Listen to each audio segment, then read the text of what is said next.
Hello, it's Walter, and today we're going to talk about some fun stuff, breathing and temperature.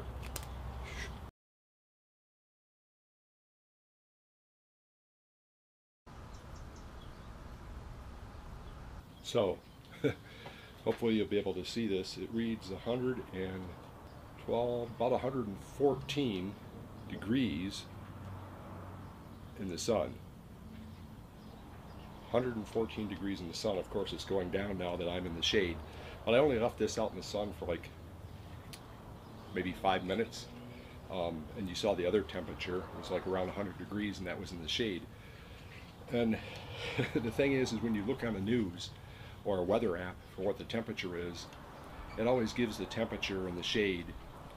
Usually the sensor is set up in a box that's shaded and has louvers and stuff, and it's a certain distance off the ground and everything. Of course, it's hotter closer to the ground you get. But the thing to keep in mind, if you're basing your training and your workouts off of the temperature that you see on the news or off the little app you have on your phone, that temperature isn't accurate unless you're working out or training in the shade. And basically in the same locale as where they took the temperature for that application. So it kind of fools a lot of people, because here we have 100 degrees and 114. That's a 14 degree difference, which once you get up in the higher heat levels, that makes a huge difference of whether someone should be outside training or not. Or if they do train outside, how long they should train, and maybe even what they should do. Some people might say, well, you don't take temperature out of the sun. If you do it with a bimetal thermometer, the metal itself is going to heat it up a lot. Where I had this, the sun was shining on it, but it wasn't hot to the touch at all, and even the glass wasn't hot to the touch. And I only left it in the sun for 5 minutes. Now, funnily enough, I've had people actually tell me when I've shown them this before, my thermometer actually has topped out within 5 minutes, which is like 122, 124 degrees, taking it out into the direct sunlight and just holding it in my hand. And people are like, well, you don't take the temperature out in the sun, you idiot. And I'm like, well, excuse me, where do you work? I work in an office. Well, you know nothing then about temperature and looking at this, because if you work outside, often if your job is an outdoor job, you're out in the sun directly. And the same UV and everything that's involved that's heating up that thermometer, and that piece of plastic on my thermometer is heating up my body. And that's why a lot of times I don't wear shorts in the summer out here, because you're sucking up all that UV. It just cooks your body and cooks you from the inside out, basically. And it makes it even worse. So loose fitting clothing is probably good. I'm trying out these new pair of jeans. They're like a flex type jean, and I can squat and do everything with them. And I'll talk more about that training apparel in other videos. But so here's the thing. If you're working outside in your backyard, or working on some other project, or you're working as a part of your occupation outdoors, how often are you actually working in the shade? Usually not. Or maybe you're in and out of the shade. So the temperature you're going to be dealing with is way more than what you're going to see oftentimes on the news. So it behooves yourself to maybe keep a thermometer in the shade around your home, and then to keep one out in the sun, like a plastic one, mercury type, or some other type of sensor that isn't going to heat up from, like if I go look at my barbecue, it's already over 200 degrees, but the thing's metal, so it's going to absorb a lot of heat, plus it's black. And this is kind of a off yellow, as you can see. It doesn't absorb heat as well, and I kind of had it where the sun was shining to the side of it rather than directly on it. So it gives me a more accurate temperature. The other thing you have to keep in mind is if you're outside hiking or bike riding or something to that effect, you're in the sun. So don't base a reading off, oh, it only says it's 80 degrees outside, when it can actually be maybe 95 or 100 degrees where you're going to be training. And that's the thing here in Arizona. Depending on the location in town, the temperature varies by another 10 degrees easily. So those are things you have to take into account. So just to be careful, you might even want to keep a little thermometer that you take with you wherever you are training, and then you can see what the temperature actually is. And then get a heat index chart and look at the humidity, and it's good to have something that measures the humidity at your home or where you live. And then you can look at the heat index, and with the humidity and the temperature, then you can actually determine a little bit more accurately whether, hey, it's a good idea to maybe train inside, or maybe go to a gym, or train in my garage with a big fan blowing where I'm in the shade, versus going out and doing something in the direct sun. it's just something to think about as you're training, because you don't want to harm yourself. The whole part of training is you have to create an adaptive response so you get stronger, more athletic, more robust, more resilient, and all those things that we're looking for. So we don't want to punish yourself too much with heat or extremes of temperature to the effect that, if you get heat exhaustion, which is the precursor to heat stroke, which can happen really quickly and that can kill a person. If you start to get heat exhaustion, you just need to knock off your training. If you're getting too sweaty or you feel like you're getting overheated, go somewhere cool, drink some cool water, have a fan or something.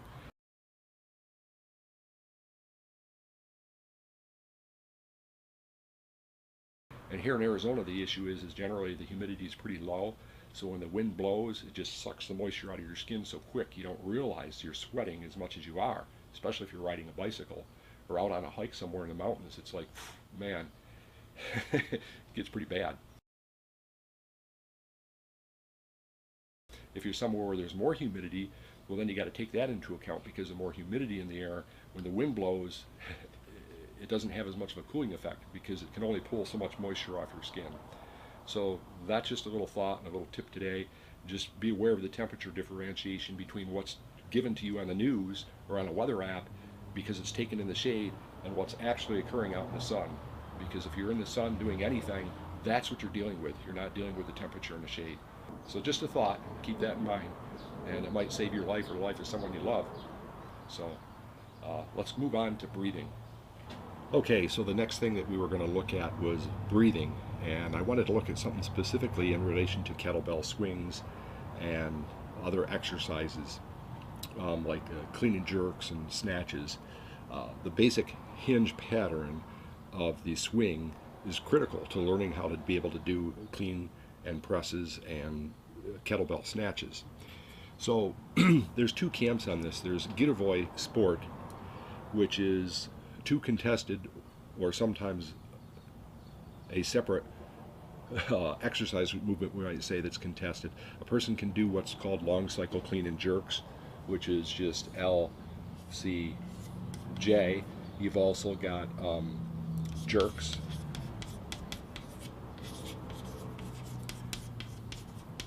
snatches. These two are done in the same competition with a break, a period of rest in between them, and this one is done separately from these two. So a person can either compete in this or they can compete in this, but these are generally the two recognized ones that people will compete in. And this is GS, Kettlebell sport. So their breathing pattern is different than the RKC, hardstyle method of breathing. This is what's called anatomical, and this biomechanical. Hopefully I spelled them both right. So there's a difference between them and the breathing patterns, and sometimes people get these mixed up. And I noticed in a video one time where someone was demonstrating their swing and was asking for some information about it. People were talking about his hip hinge and different things like that, but nobody mentioned his breathing, and he was trying to learn how to do a hard style swing. But the issue is he was breathing with a GS anatomical type breathing pattern. And what does this mean? Well, this means that so what that means is you inhale upon extension and you exhale on flexion. So as you're extending with a kettlebell swing and the GS style of kettlebell swings or snatches or jerks, they'd actually inhale as they're straightening up their body, and then they would exhale or breathe out as they're flexing or going down into the hip hinge. And of course, biomechanical is the opposite. You're going to inhale on flexion and exhale on extension, which is the opposite of this. And there's a reason for it. This is a biomechanical match pattern of breathing, and this is an anatomical match pattern of breathing. So you can write this down if you want. I'm going to give you a couple little points that will help you remember this. I call anatomical, and this is a really easy way to remember this, is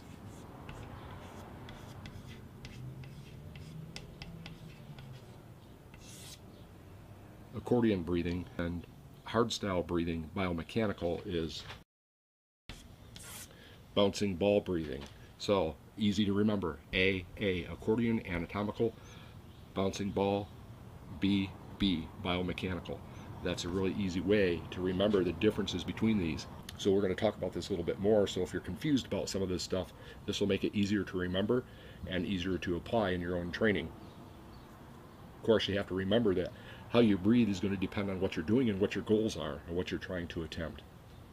Okay, first we have Gilroy Sport, or the GS style of breathing. This type of breathing is better for endurance in this sport because it's contested for 10 minutes and you're trying to conserve energy. And so the whole method of snatching and swinging a kettlebell is more relaxed because you're trying not to create a lot of tension in your body so you can last the entire 10 minutes. So that's why they breathe this way. It's more endurance rather than a sharp burst of power. Hard style gives you a sharp burst of power. It's something you do for a short period of time, like a kick or a throw or a punch or a shot put or something to that effect. Or with kettlebell swings, because when you're doing swings, you're not doing it for 10 minutes straight. You're doing it for a set amount of reps, and then you take a breather in between each set. With this, the only way you can breathe is by staying in the rack position or where the kettlebell's overhead or in some such thing like that. So they're trying to conserve their energy and their oxygen.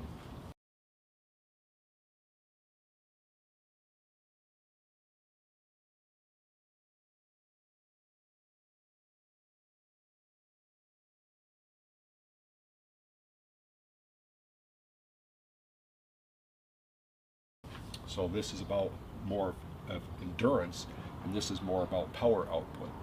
We could think of it that way. Now, why do I call this accordion anatomical breathing? Well, think about it. Think about an accordion. How does it work? When you think about an accordion, what happens when you're flexing it? It's pushing air out. It's exhaling, and then when you extend the accordion and it gets long and tall, it breathes in air. So that's a good way to remember accordion anatomical breathing pattern. Whereas with RKC hardstyle, it's biomechanical. Think of a bouncing ball. If this doesn't have any air in it and you go to bounce it, it's just not going to bounce. For it to bounce, it needs air inside. So as you try to compress it or flex it, it rebounds. And that's the same with your breathing. So a bouncing ball, when you go down, you're bouncing out of your hip hinge, basically off your muscles, and the intra-abdominal pressure that you can create. That intra-abdominal pressure helps protect your spine.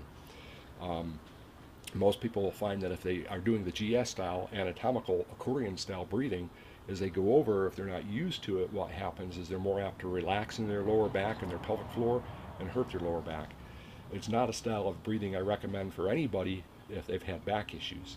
Far better to do the hard style, biomechanical, bouncing ball type breathing, because you're going to pressurize yourself as you're going down into your hip hinge, and now you've got more intra-abdominal pressure, and you pulling up your pelvic floor and squeezing your glutes and everything. You've got something to kind of rebound off of like a ball.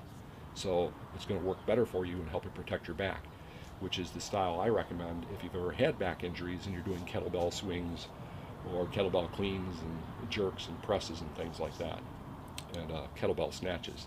So that might help you remember the difference between these two and which to use.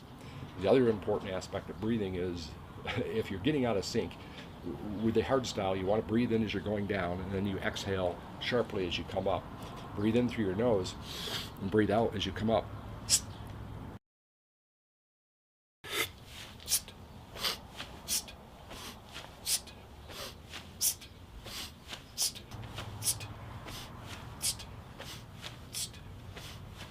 And kind of through pursed lips or with your tongue against the roof of your mouth, because it's going to pressurize your breath more, so you get a better exchange of oxygen in your lung tissues. This is what high altitude hikers do. When you go up in higher altitude, just try hiking normally, and then if you start getting out of breath, try breathing better. Breathe through your nose and then exhale through pursed lips. And that creates more pressure, in your lungs, because at higher altitude there's less atmosphere pressure on your lungs. So by breathing out through pursed lips, what happens is it creates more pressure in your lungs, which helps them work more efficiently, and the effect that you can transport and exchange oxygen and carbon dioxide more effectively through the lung tissue and your arteries and all those capillaries that are tied into your lungs. So we can use that same thought pattern when doing our kettlebell swings. Breathe in through the nose as you hinge down at the bottom, and you're getting to that point. Brace yourself, come up, bounce off the bottom, so to speak, rebound back up, and as you come up, exhale sharply. And you'll find that your kettlebell swings will become more powerful, more crisp, and more what the RKC hardstyle is all about. And that's what you want to do. In any case, if you're competing in Gilderoy Sport or the GS, you want this accordion or anatomical match breath. And you'll learn that if you take instruction from a proper GS instructor, which is what I would recommend if that's what you're into. So there are two different purposes or goals between the types of kettlebell swings and exercise we do with the kettlebell. And some people say one's better than the other. It just depends on your goals. And that's all it comes down to. One's really not better than the other. It just depends on the question, like Mike Prevost brought out before, what's the right job for the tool? What's the right tool for the job? And that applies to our breathing also and what we're actually doing. So something to think about as you do your exercises. The other thing is I've seen videos with people doing kettlebell swings where they put them up for some critique and a little help with what they're doing. No one said a thing about how their breathing was. And the other thing I noticed is as the person was breathing, they started breathing through their mouth, and they were like, as soon as you start breathing through your mouth like that, your body relaxes, and it's kind of like a panic mode of breathing because it's like you can't get enough oxygen. So if you're doing your training and your exercise and your kettlebell swings and such things like that, and you find yourself starting to breathe through your mouth like that, stop the set. Get control of your breathing. And the best way to do that is in between your sets, try to force yourself to breathe in and out through your nose. Try to control your breath and your breathing and how you're using your diaphragm. So hopefully all of this information helps some of people that are doing kettlebell swings. I just thought it's something I'd throw out there, and hope it's a benefit. So this is Walter. I hope you enjoyed watching this video and learned a little bit about the differences between anatomical or accordion breathing for GS and the RKC hardstyle biomechanical or bouncing ball type breathing. Hopefully it kind of clarifies things for some people and will help you train a little bit more effectively and more efficiently and reaching your goals. If you enjoyed this video, please give me a thumbs up below. It does help me out. Feel free to share it with other people. And the videos that I'm starting to gather and put together that I'm going to be putting on a different site for a small fee that people can see are going to contain a lot of different things like this. I go into detail on how I build things, how I train, all types of different exercises that maybe you've never thought about before. That can help people put a little bit more variety into their training. And that's something that I'll initially talk about, the reasons why, and then the various ways that a person can add variety to their training without messing up the rest of their training, because that's a big thing. You can only do so much. And you might be the kind of person that has, likes to do a lot of different things, which is okay, but you can kind of figure out how to do this where you can still gain benefits from more mainstream training and programs like that, but also be able to dabble or jump into all types of cool methods of training that develop all types of qualities in your body and athletic abilities. So I'll see you next Wednesday.